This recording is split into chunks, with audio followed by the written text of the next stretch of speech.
का नाम आ रहा है। ये इस्माइल कानी कौन है? तो देखिए, जैसे आईआरजीसी के बारे में मैंने बताया ना, ईरान के रेवोल्यूशनरी गार्ड जो कि सुप्रीम लीडर की फोर्स है, जिसमें लाखों लोग हैं, जो कि ईरान की फोर्सेस से अलग बिहेव करती है, उस आईआरजीसी के अंदर भी एक टॉप कमांड है, उसका नाम है कुर्द कमांड। अब ये कुर्द कमांड क्या करती है? ये कई जैसे मोसाद काम करती है इजराइल के लिए, ऐसे कुर्द जो है वो ईरान के लिए काम करती है। दुनिया में कहीं भी ईरान का काम करके आना है तो कुद्स फोर्सेस करती हैं, चाहे वो लेबनान के अंदर हिजबुल्लाह की मदद करनी हो या हमास की मदद करनी हो, हूती की मदद करनी हो, सब तरफ कुद्स फोर्सेस का सबसे ज्यादा स्पाई नेटवर्क तेजी से फैलता है। तो कुद्स फोर्सेस के हेड हैं इस्माइल कानी। इस्माइल कानी को नियुक्त किया गया था 2020 में। अब इस्माइल कानी के ऊपर इन दिनों डाउट हो रहा है। ऐसी न्यूज चल रही है कि इस्माइल कानी हर उस व्यक्ति जिसकी इजराइल ने मतलब हमला किया, इजराइल ने जिसे टारगेट किया, चाहे वो नसरुल्लाह हो हिजबुल्लाह का, या फिर ये खुद क्या बोलते हैं अपने सुप्रीम लीडर हो, क्या बोलते हैं अपने सुप्रीम लीडर हो खमनई हो, या फिर कासिम सुलेमानी हो, इनके जितने भी चीफ लोग मरे, उन सबके पास उस समय इस्माइल कानी था, और इस्माइल कानी बच गया और वो सब लोग मर गए। अभी जो जानकारी निकल कर आ रही है वो ये कि सुप्रीम लीडर के घर पर इस्माइल कानी प्रेजेंट था, लेकिन जब हमला होने वाला था उससे कुछ पल पहले ही इस्माइल कानी वहां से निकलकर चला गया था। अब सोचने वाली बात यह है कि आईआरजीसी के कुद्स फोर्सेस का टॉप कमांडर, जिसके ऊपर अब शक उठ रहा है, चर्चा इस तरह से चल रही है कि इन्हें पूछताछ के लिए बुलाया गया है। आप इसको ऐसे समझिए, इस्माइल कानी वो व्यक्ति है जिसके ऊपर पहले भी संदेह रहा है। बीच में ऐसी सुर्खियां आई थी कि इसे मार दिया गया है, लेकिन ये बच गया था, और इसके ऊपर सवाल जवाब होने शुरू हुए थे जब हसन नसरल्लाह मरा था, हिजबुल्लाह का जो चीफ था, जब वो मरा था तो ईरान में इसके साथ पूछताछ की गई थी कि यार तुम तो नसरल्लाह के साथ थे, तुम कैसे बच गए।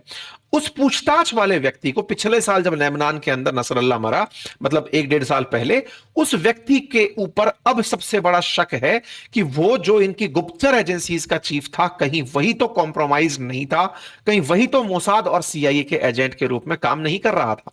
यह बात इसलिए कही जा रही है कि कहते हैं कि इजराइल की जो मोसाद है और अमेरिका की सीआईए है, इन्होंने ईरान में अपना सबसे जबरदस्त स्पाई नेटवर्क बनाया हुआ है, और ऐसा नेटवर्क कि इनकी टॉप ऑफिशियल्स भी इजराइल के लिए काम करते हैं। तो बोले ऐसे में संभव है कि इस्माइल कानी वो व्यक्ति रहा हो, और इसी वजह से खबरें बन रही हैं।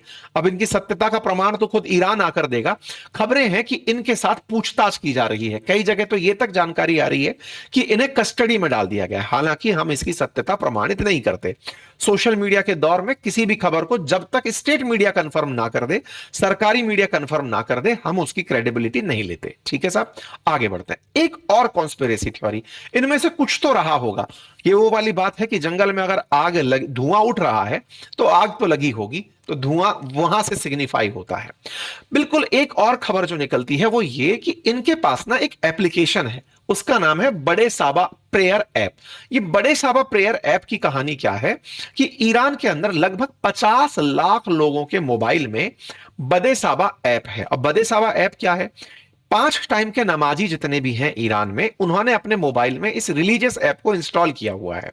ये ऐप उनके मोबाइल स्क्रीन पर एक कवर बनाकर चलता है, इन्हें इन्फॉर्म करता है और अजान की आवाजें पहले ही देता है कि अब आपके नमाज का समय हो गया है। कोई भी रिलीजियस अनाउंसमेंट होता है तो वो बड़े साबा ऐप से दिया जाता है। तो ईरान के अंदर जो रिलीजियस फिलॉसफी के लोग हैं, जो कि शिया मतावलंबी हैं, धर्म को मानने वाले जो लोग हैं, वो बड़े साबा ऐप को बहुत ही रिलीजियसली यूज करते हैं, और उन्हें तमाम प्रकार की जानकारियां इससे मिलती हैं। अब इस ऐप से क्या मतलब है? जानकारी यह है कि इस ऐप को भी इजरायली हैकर्स ने हैक कर लिया था। असल में इजराइल के पास एक यूनिट है, उसका नाम है 8200 मोसाद के साथ काम नहीं करती, वो आईडीएफ के साथ काम करती है। ये बिल्कुल वैसे समझिए जैसे हमारी फोर्सेस के अंदर, जैसे हमारी अपने यहां पर रॉ RAW काम करता है, IB काम करता है, लेकिन एक डिफेंस का अपना इंटेलिजेंस यूनिट होता है, वो भी काम करता है। ऐसे ही इजराइल के डिफेंस के अंदर यह काम करने वाला यूनिट 8200 है। ये यूनिट 8200 के ऊपर आरोप यह है कि इस 8200 ने, आरोप तो क्या है, अब तो कॉन्स्पिरेसी थ्योरी का तमगा उसके ऊपर है कि उसने बड़े साबा ऐप को हैक कर लिया था। अब इसके बारे में प्रमाण क्या है? प्रमाण यह है कि जिस समय ईरान में हमले हो रहे थे, उस समय जिन जिन के मोबाइल में बदेसावा था, उनके यहां पर मैसेज फ्लैश हुआ था कि मदद आ पहुंची है। ये जो आपने एक खबर सुनी थी ना, उस समय पर मैंने आपको बताया था कि हेल्प हैज अराइव्ड।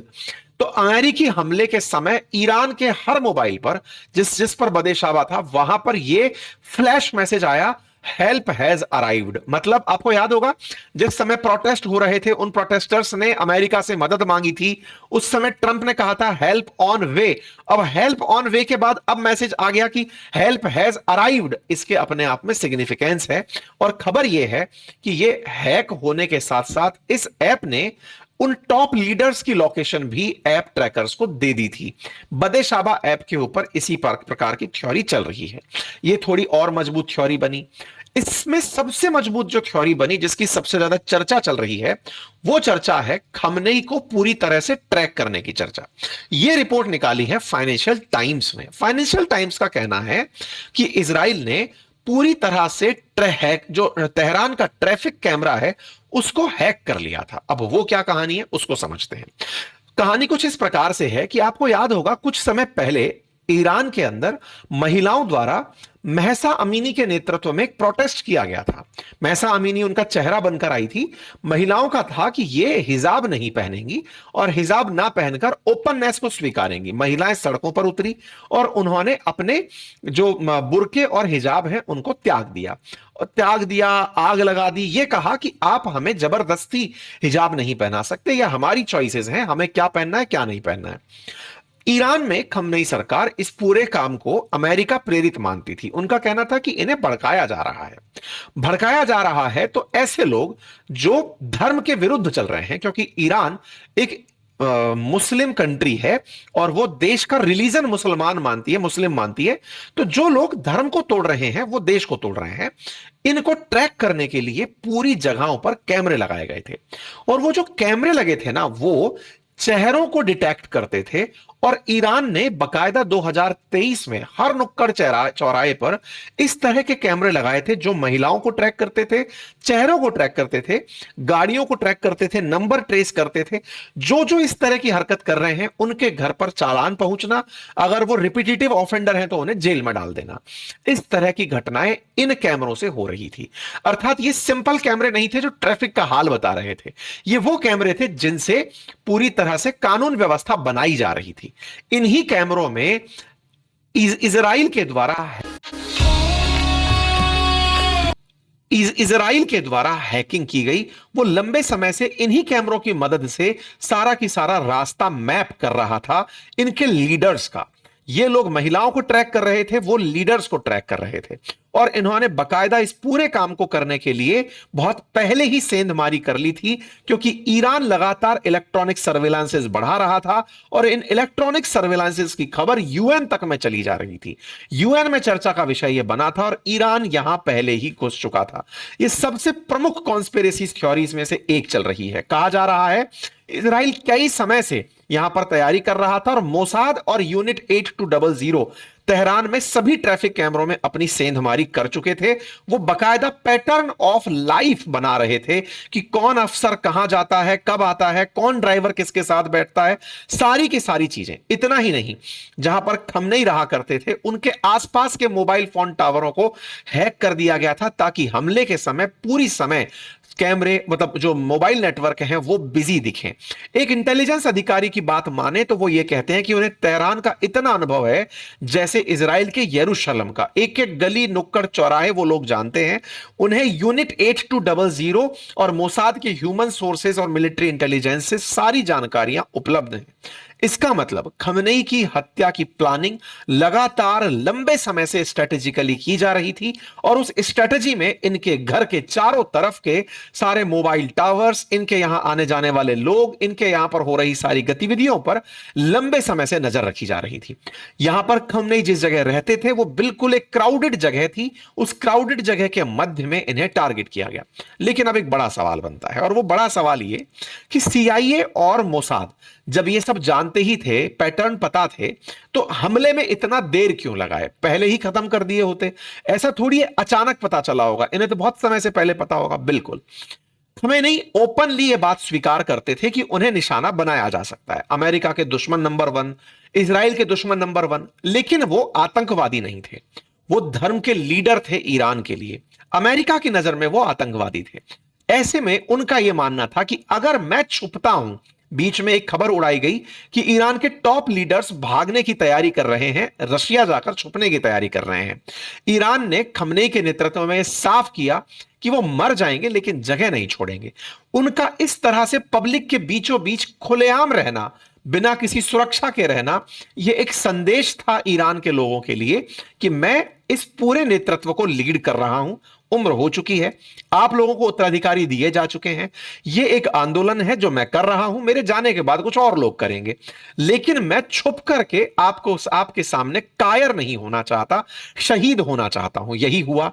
ईरान ने उन्हें शहीद करार दिया। ईरान के अंदर 40 दिन का राष्ट्रीय शोक है। ईरान में पब्लिक सड़कों पर है और उनके चाहने वाले सड़कों पर हैं। उनका मानना है कि अब आईआरजीसी खुद फैसला करेगी। जब तक सुप्रीम लीडर नहीं होंगे तब तक आईआरजीसी खुद फैसले लेकर के बदले लेगी। ऐसे में बड़ा सवाल यह है कि खमनेई को शुरुआत में ना मारकर अब मारना, कहीं अति आत्मविश्वास तो नहीं आ गया था अमेरिका और इजराइल में? उन्हें कहीं यह तो नहीं लगा था कि अब खमनेई डर गए हैं, पीछे हट गए हैं? क्योंकि हालात अब यहां से आगे जो फैल रहे हैं वो तब तक बढ़ते रहेंगे जब तक आईआरजीसी को अपना लीडर ना मिले, सुप्रीम लीडर के पद पर कोई व्यक्ति विधिवत रूप से आकर तैनात ना हो और उसके फैसले ना लागू हो। अमेरिका हालांकि अपनी एयरफोर्स और नेवल फोर्स के दम पर लगातार ईरान को कमजोर करने का प्रयास कर रहा है, लेकिन इसमें यह जानने वाली बात जरूरी है कि अमेरिका ग्राउंड फोर्सेस के मामले में ताकतवर नहीं है। उसके जो बेसिस पर बैठे हुए सैनिक हैं वो मिसाइल, एयरफोर्स और नेवल फोर्स के तो यूजर हो सकते हैं, लेकिन यदि हॉर्मुज स्ट्रेट को ब्लॉक करने की बात हो या फिर ग्राउंड पर जाकर के उन्हें गोलों से मारने की बात हो, अगर ईरान उसे करने में लगता है तो अमेरिका के लिए बहुत ज्यादा चुनौतीपूर्ण हो सकता है ईरान से निपटना। लगातार 8200 की चर्चाएं हैं कि इजराइल ने ईरान के अंदर जो अपना मकसद था वो पूरा किया, लेकिन यह ऐसा टारगेट नहीं था जिसके बारे में यह कहा जाए कि इसे ओसामा बिन लादेन की तरह पकड़ना था खमेनेई को, नहीं, या ना ही यह पेजर धमाकों की तरह कॉन्स्पिरेसी थी। यह केवल बताने का तरीका है कि उन्हें पता था, और हर देश को जो गुप्तचर एजेंसी चलाते हैं उन्हें दूसरे लोगों के बारे में कंप्लीट जानकारी होती है, उनके सबके खुफिया लोग होते हैं। खैर, आपको इस बीच में क्या लगता है? इन तमाम थ्योरीज में आपको सबसे ज्यादा कौन सी ऐसी थ्योरी है जो कन्विंसिंग लगती है, या फिर इसके अलावा यह बात कि उन्हें तो पहले से पता था कि मुझे तो मारा जाना ही है, तभी तो राजधानी में बीचों बीच रहते थे, कोई बंकर उन्होंने ले नहीं रखा था, रेगुलर दिन के टाइम पर बाहर निकलकर जनता को संबोधित करते थे, अपनी मीटिंग्स लेते थे, तो वो तो पहले से ही सर पे कफन बांधकर घूम रहे थे कि ठीक है, मारोगे तो मार दोगे, मेरा विचार जिंदा रहना चाहिए। क्या खमनेई उसमें कामयाब हुए? क्या लगता है आपको? क्योंकि सुन्नी वर्ड से शियाओं की लड़ाई अलग चल रही है, अमेरिका के शियाओं से लड़ाई अलग चल रही है। खमनेई को किस तरह से ईरान ने ट्रीट किया, इजराइल और अमेरिका ने ट्रीट किया, इन सब पर आप क्या सोचते हैं? अपनी राय जरूर कमेंट